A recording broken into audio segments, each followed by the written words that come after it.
Hello everyone, this is CJNovo992 and today we're back for another brand new video. And yeah, after a brief little enjoyment and a bit of fun on Wednesday, we're back to our regular scheduled programming, which is of course talking about how guff this team actually is. But again, that's kind of where we are, you know what I mean? We went into Wednesday where, I'll be honest, I thought we were going to get beat on Wednesday. After 20 minutes, I was certain we were going to get beat. And then it all changed. Then we managed to somehow win the game of football, and I enjoyed it because, by goodness gracious me, did I know that was going to be short-lived. And you've got to enjoy the highs in life when they come, because certainly you're not guaranteed to see too many. And that's why, despite the win, and despite the early sub, and despite the change, and despite the spark, I never brought out a preview video for this video. Did you notice that? I wasn't saying, we were back, baby, and this was going to be it. Barry's the genius, McCann's the genius, the players have responded, we are going to go in on a credible run and win every game. Did you notice we never made that preview video? Why? Because I did not believe that was going to happen. And again, where it used to be us having bad games and a bad run or a bad loss at Ibrox was the rarity, us playing well is the rarity. And again, you've got to enjoy it when it's here. So I enjoyed it on Wednesday, but again, I'm sitting here looking at arguably the worst Rangers team ever, so I can't sit here and happy clap pounder and bury my head in the sand and pretend everything's been fixed, because we are in a temporal state waiting for a pending takeover. And by the way, I do actually apologise about the lack of preview videos. I know a lot of people actually enjoy them right here on the channel, but I'm truthfully finding it very difficult to speak about this Rangers team and try to encourage and try to see the shining lights and try to see the positivity, because I've reached a point now where I sit and look at this Rangers team and I don't just think they're a bad team, I don't think they're just a guff team, I don't think there's just a couple of bad players in there. I would look anyone in the eye and argue this is the single worst Rangers team I've ever seen at the top flight of Scottish football. Now, I know people will go back to the Senderosses and the Bartons and the Nico Cranchers after we came back up from obviously the depths of Scottish football. We came back and we even finished third in one of the seasons. People say, oh no, come on CJ, that's a bit too hyperbolic, that's too silly. Now, that was the worst team, but is it? Ladies and gentlemen, I'm not talking about talent by talent, but if you look at a Rangers team in terms of finances and wages and how much money we are paying some of these charlatans to wear the Rangers crest on their chest, which was all our dreams to go ahead and date, does it sound ridiculous? Does it become silly? Or when you actually take into the fact how much they're getting paid and how much we've spent on this version of a Rangers team, should it actually be heralded as the worst ever Rangers team? My personal opinion, it does, and that's where I am in this season. You know what I mean? I'm not just counting the seconds down till this pending takeover. I am counting down the seconds to 90% of the squad is gutted, because there is so many I just didn't think belong here. And I know that might sound a little harsh, but stay with me over the next couple of minutes, because not only have we just changed the manager, because again Clement was clueless as well, but then you've had Barry come in, and you know, Barry's been very vocal with his media duties, Neil McCann's been very vocal with his media duties,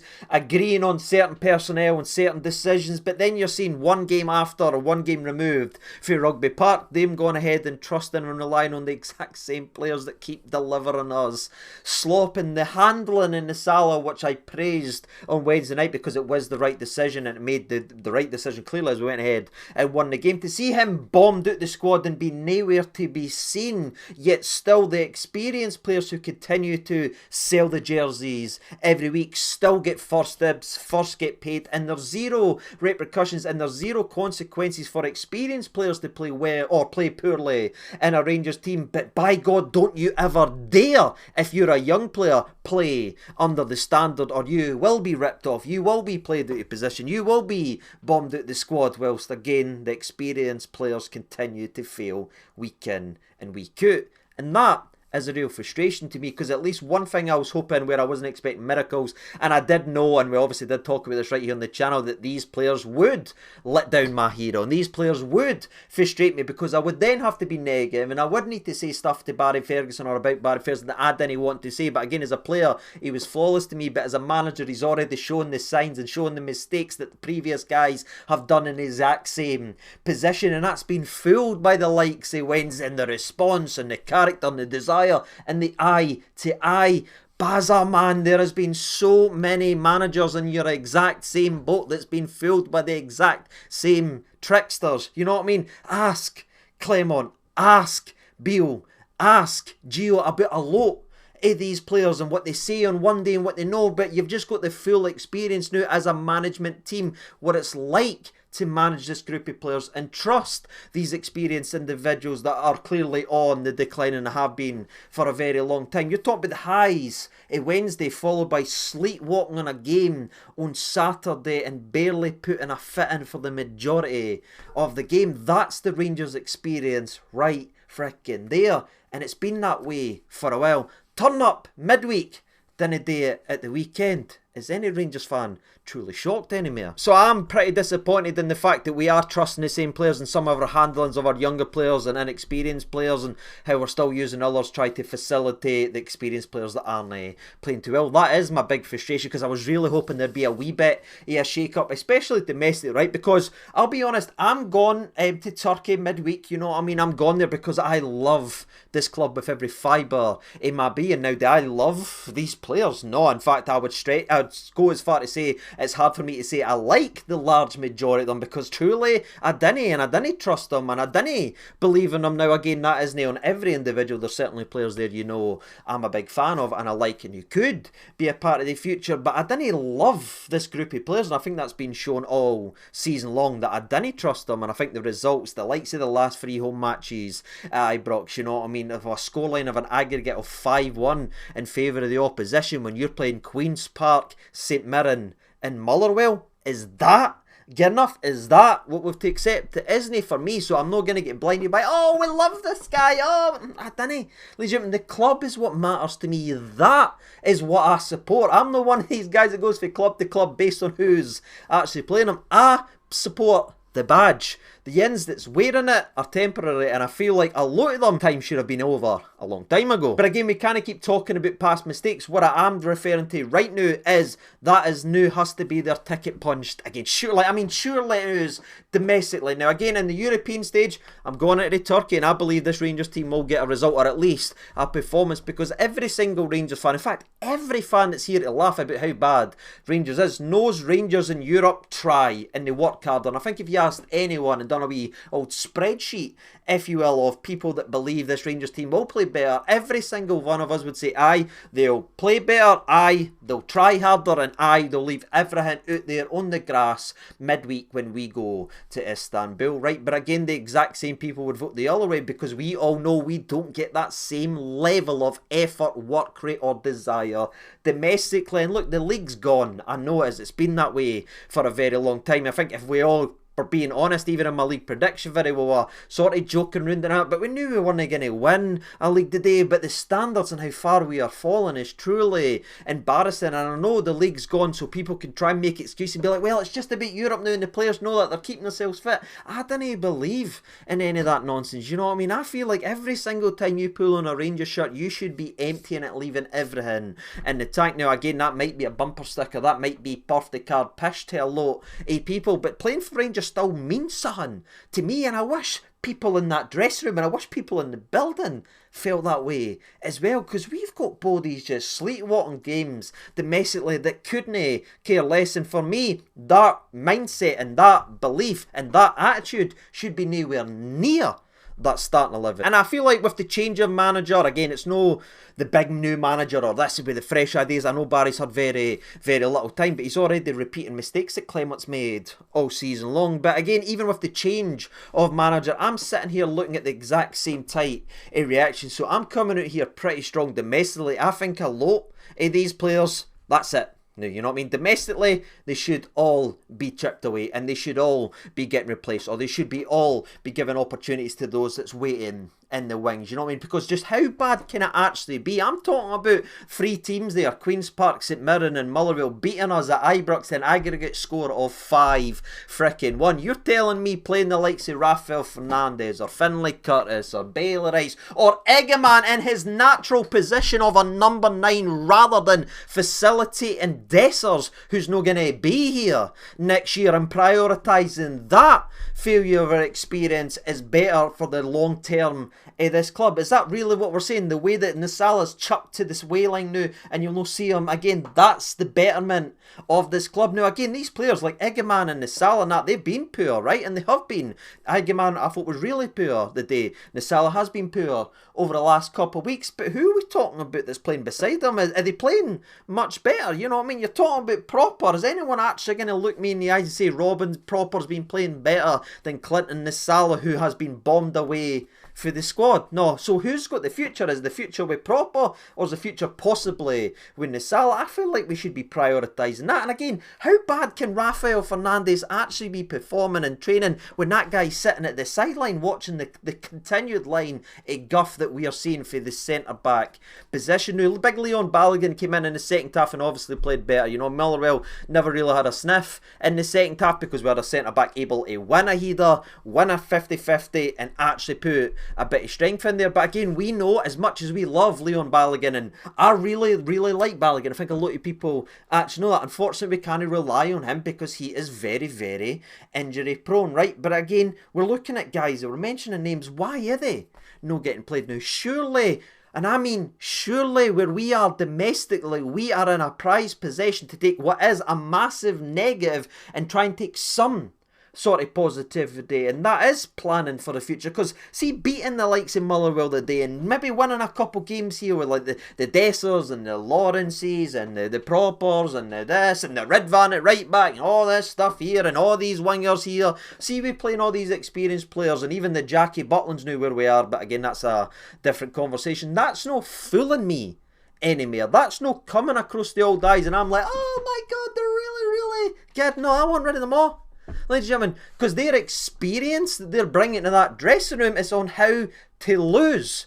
And I'm sick of losing. Now, I know there is a lot of injuries to the team and a lot of people that must get played and everything like that, but no for every position, right? We can keep coddling ourselves with that blanket, but there is conversations that can be had and there is players that could potentially be getting played that aren't. Why did we give Finlay Curtis a new contract and then bomb him out for looking bright in a couple games? Again, we've touched on the treatment of Egeman and how we've took a guy that was brimming of confidence leading this line during our best spell of the season and had him playing left wing and in the 10 position that clearly doesn't suit him. I know Egeman can't pass the football. You know Egeman can't pass the football. So why are we playing him as our most advanced midfielder whose entire job it is to link up the play and feed it in to the striker? That sounds ludicrous to say out loud, but that's what we do.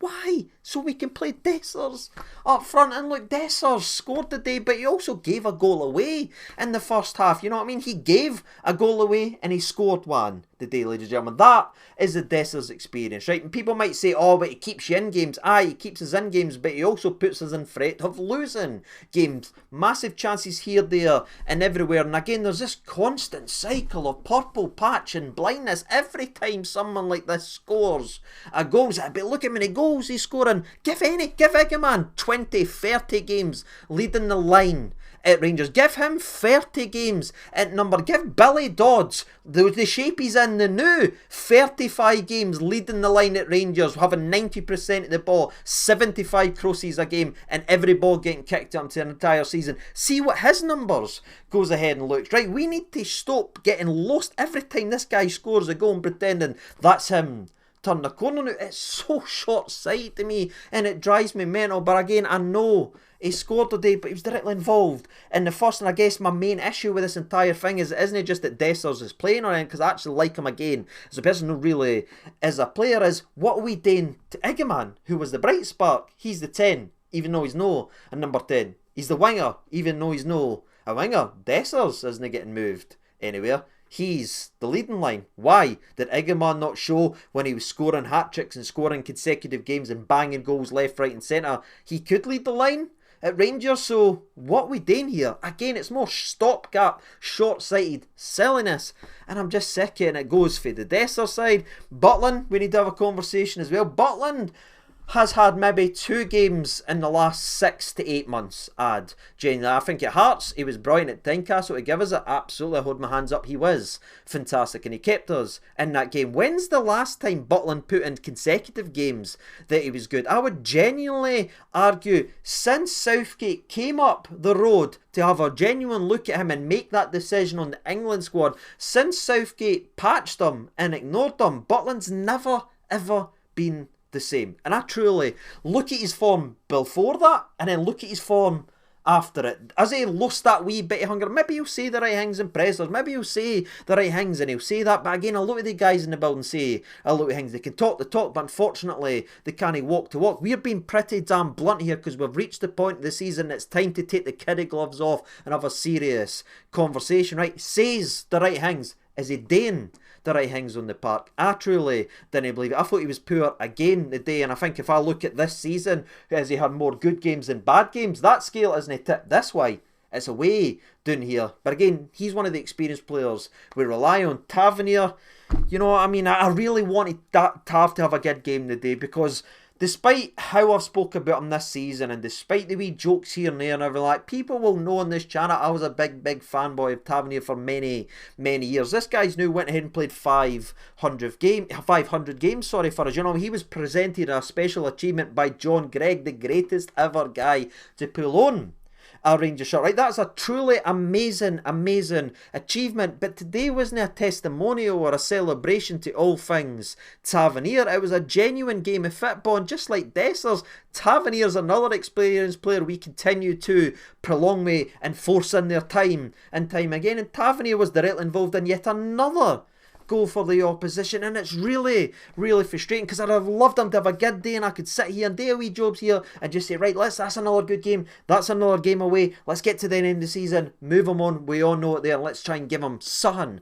left. But again, we made that video, what, in August? No, it would have been July actually. Tav, is it over? Go back and watch that video. Very appreciative of what Tavernier's done for his club, but I said back in July it was time to move on because this direction of where this club's gone and the mess that we are in is only going to get worse for a period of time. And if he stays, he's the captain, he's the guy that's been here for all the games, and he will only hurt his legacy going forward. And that's where we are now, that he is a punchline and he is a joke and he's a guy that's constantly celebrated by the opposition. Not just Celtic fans who've obviously had the jokes and all that for years, but other teams now. You've got the likes of Motherwell and St Mirren and Queen's Park and Dundee United. All these teams now sitting here making a joke of your Rangers captain. Rangers captain used to strike fear into the opposition. Rangers teams used to strike fear into the opposition. What do they strike now, ladies and gentlemen? But again, we're sticking with the exact same people that's feeling week in and week out. And the question needs to be, why? And again, just to underline, I'm not sitting here saying play the kids to the end of the season or the under 18s, but you know what I'm talking about here. There's 4 or 5 positions in that Rangers team that we could actually be doing something a wee bit different, but we didn't. And the results aren't changing, you know what I mean? Insanity is doing the same thing over and over again, expecting different results. Can somebody tell somebody in the Rangers building that, please? Because we continue to do the same thing and continue to get lost and blinded by the rare days that we now turn up and everything like that. This is the standard we're at. This is what's been allowed to breed. This is what actually happens. Name me Mr. Nice Guy. Oh, he's brilliant in an interview. He's brilliant in this. Oh, we like him here now. Nice guys finish last. I want to see people doing their talking on the part rather than nice talking off it for far too much yet now, and we're at a point now domestically we've got an opportunity where we should be developing for the future. That's what we crucified Clement for doing, so we've got to hold it here right now, especially where Barry is now. Again, Barry's in a different position. He's not the permanent manager, he's not going to be here next season, so he's trying to get as many good results as he possibly can to get a bit of respect back for what the press and all that saying about him and make a bit of a name for himself in the management side, right? I get that, so he is maybe leaning towards more experienced players because they've got the better chance to give. But who is doing that? Who's telling them they're giving them the better opportunity or they've got a better chance to win and go on with the experience? Is anyone paying attention to the results and the performances and the lack of synergy between the fans and players nowadays? You know what I mean? You say the fans could be the 12th man and they can roar you on. There's fans everywhere in the entire world that no longer believes in so many of these players that's picked week in and week out and only forcing them down our throats time and time again. isn't it going to fix anything or spark results or spark us back into life? We're not getting blinded or fooled anymore, and I really hope going forward that we start seeing maybe more decisions there. You know what I mean? Right, he's trusted them after Wednesday, great result. He's now had the slap across the wrist that Clement ignored, that Beale ignored, that Gio's ignored. Now again, it's not always the same group of players, but you know exactly what I'm talking about here. There is warnings there. It's time to make action now, you know what I mean? We brought Rafael Fernandez in on a loan with an option to buy. What we seen him, 8 minutes or something. That was our big signing in all January. Are you sitting here telling me he isn't any better than what we're seeing playing an aging right back at centre back? Is that what we're talking about here? No better than what Robin Propper's actually doing. Again, the Salah was poor, but for 5-6 games everyone was calling him this and singing his name. He has 2, maybe 3 bad games. Now he's bombed out, never to be seen again. Yet again, the experienced players who played just as bad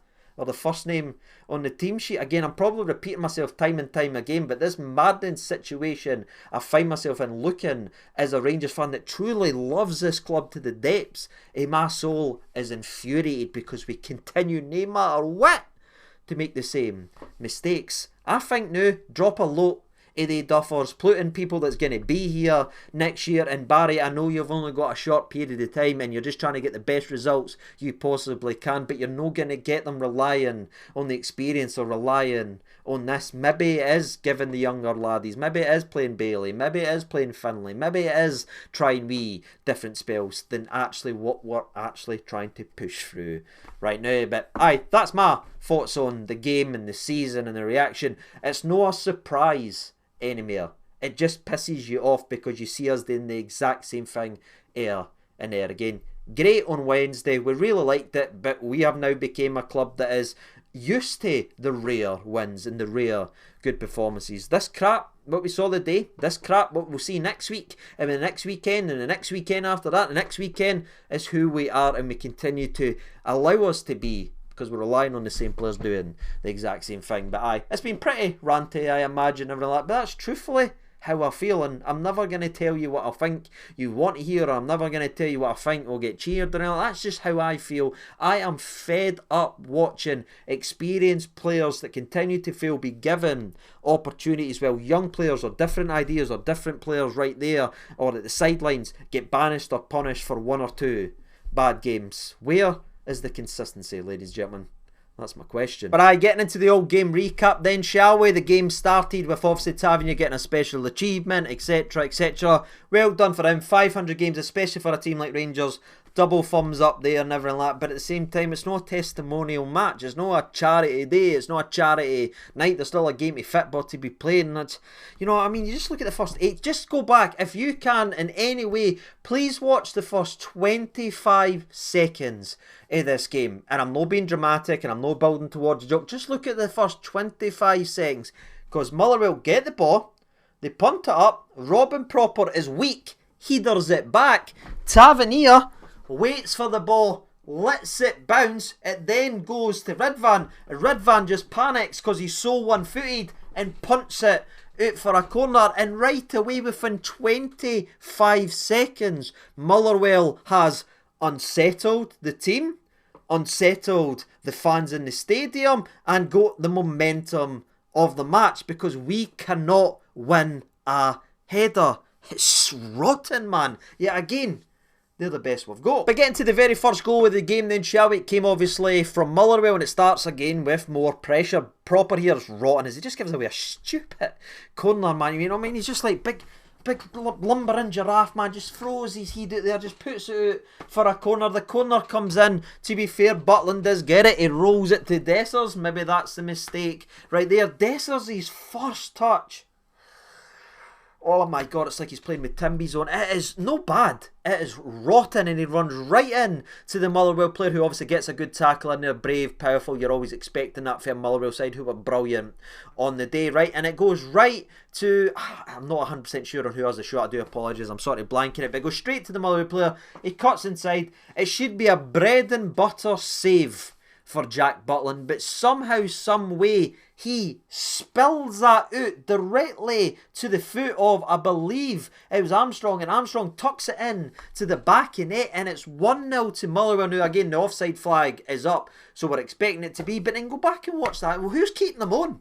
Robin Proper. Remember, Clinton Nasala's sitting in the hoosh right now after being embarrassed on Wednesday and not being given the opportunity to play or be on the bench the day because he's been rotten. Look at Proper's first 20 minutes of this game and try and tell me that was any better than what Nasala's been doing. So slow to come out, keeps the boy on, and then again it's this one's all on Butland. But again, let's look at that goal. Let's look at the unsettledness. Who are we talking about here? Butland, Proper and Dessers.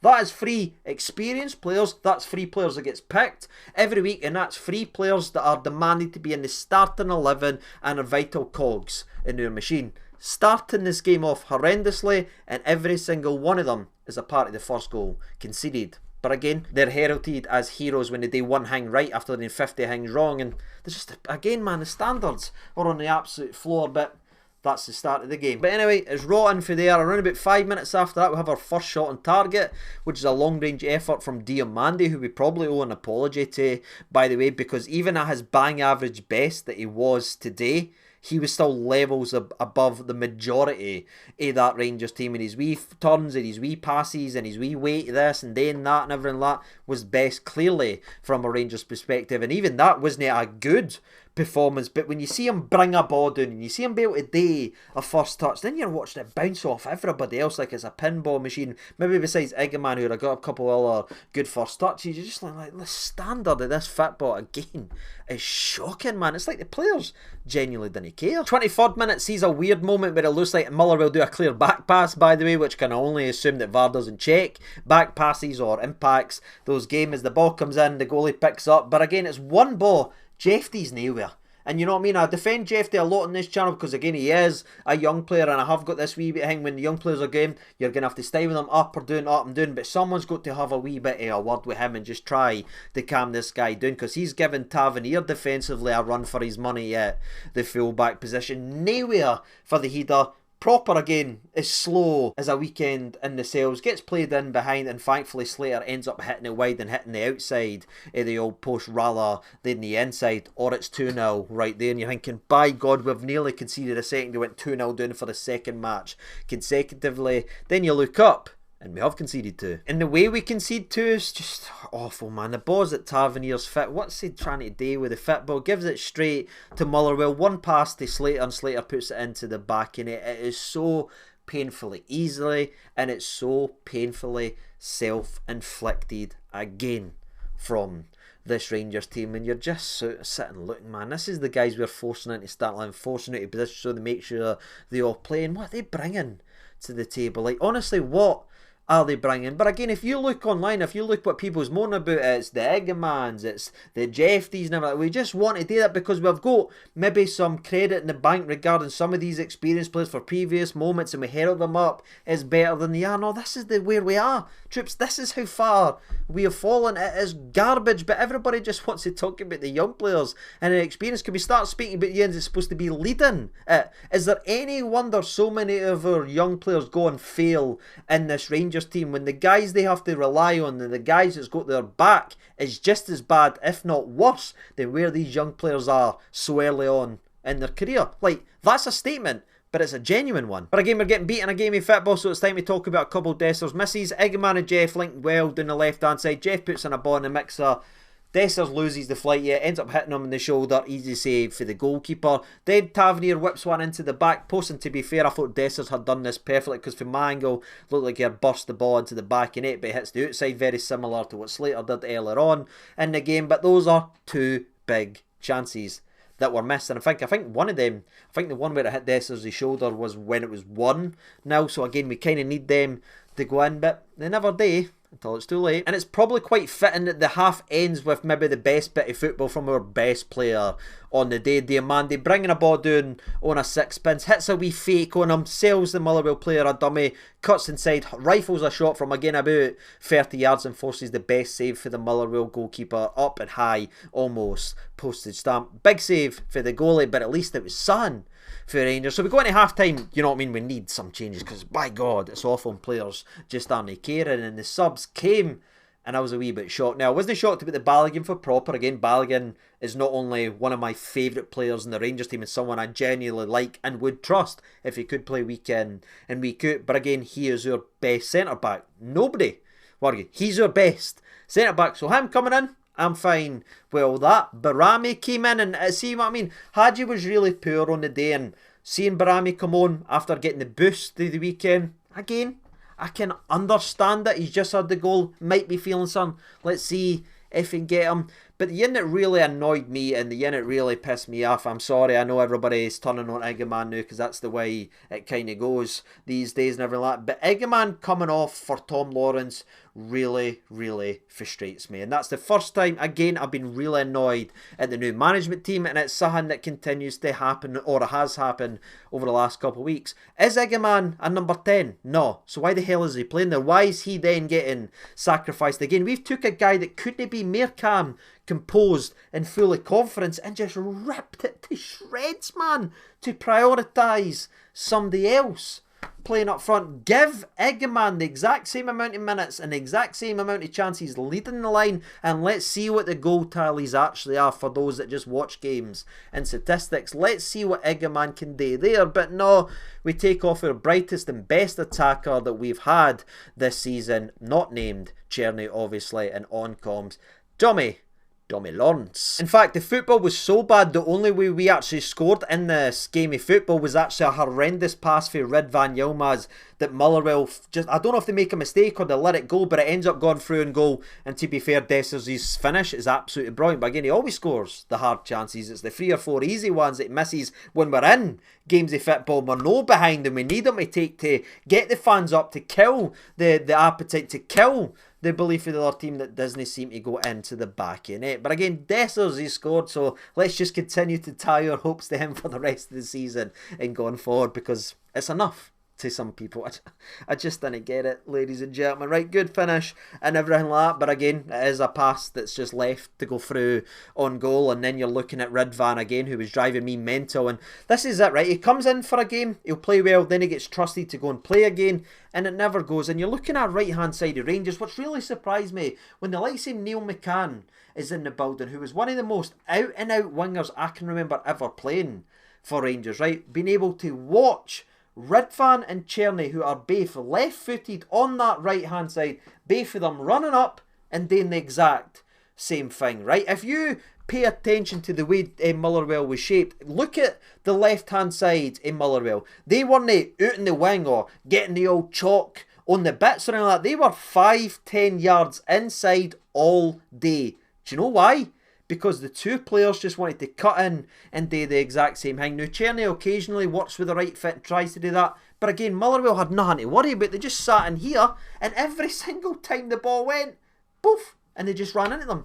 Every time. And that's where I'm shocked with the likes of Neil McCann. Somebody that was an out-and-out winger that knows how important width is in a team. To allow that to continue was so damn strange. But again, if you want to get to the old statistical point of view, Ridvan got an assist today, so it must have been very good. And not much else happens for the next wee while in the game. A lot of huffing and puffing, silly crosses here again. Barami and Lawrence never really had the impact, and I'm continually waiting for Lawrence to just put just hit an arsewinder into the top bin, because he's got the quality. I was hoping it was going to be the day, but he was just an afterthought. And I think Tom Lawrence is the type of player that needs to start a game if he's ever going to give you something, right? And that is a rare thing these days. But I think every sub appearance that Tom Lawrence has ever had in a Rangers jersey, and I can't think more than maybe the one game at Easter Road where he played remotely well. That's truly how I feel, you know what I mean? Just doesn't have a feel for the game, just doesn't influence it, and it's poor. Now, maybe the most controversial moment of the whole match is a long ball from Ridvan. It looks like it bounces beyond Danilo. It then goes to Dessers, who scores brilliantly with a wee nonchalant chip. But again,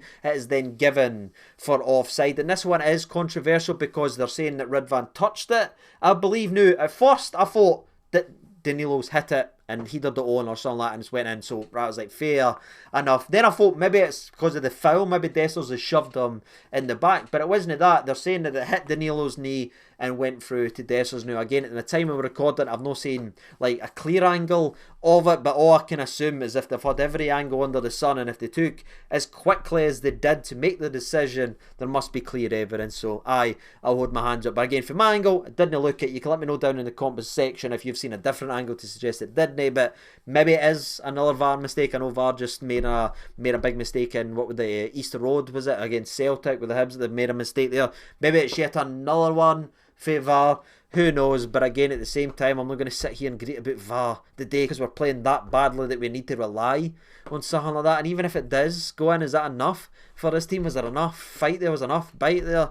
Isn't it, ladies and gentlemen? The game ends the way that it's ended far too many times this season, with sheer disappointment and sheer frustration. But I guess the saddest part is, despite the adventures and the breaks that Thursdays do bring us, and hopefully bring us this week and next week, the exact same people will be given and rewarded the privilege of playing for this football club again next weekend, today or again. Then they've just broken another record, by the way. You know what I mean? The biggest losing Rangers team in terms of records of all time, in my opinion. If you look at the records they've gave away this season, that's now 3 consecutive losses at Ibrox now as well for the first time in, I don't know, man. You know, I'm thinking back to maybe 2010, 2012, I don't know, maybe it did happen a wee bit more recently than that, but I know somebody can let me know, some statistician out there that probably knows it off by heart, but I can't think of the last time I watched 3 games like that at Ibrox where we were so flat and got beat of an aggregate score of 5-1